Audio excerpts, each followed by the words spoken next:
Nakakaiyak.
Nakakaiyak.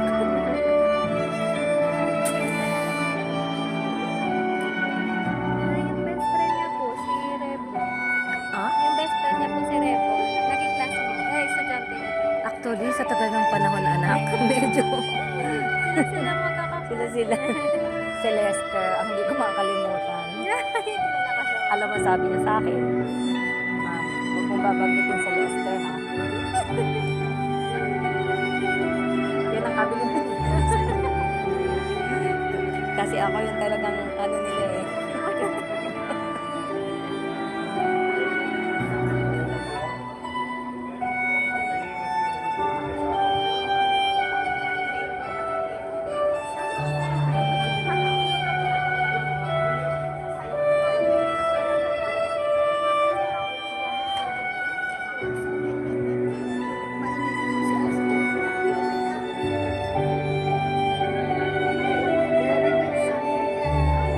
Wow. This is the day that the Lord has made. We will rejoice and be glad in it. Amen? Umaraw man umulan, hindi mapipigilan ang pagtitipon na ito.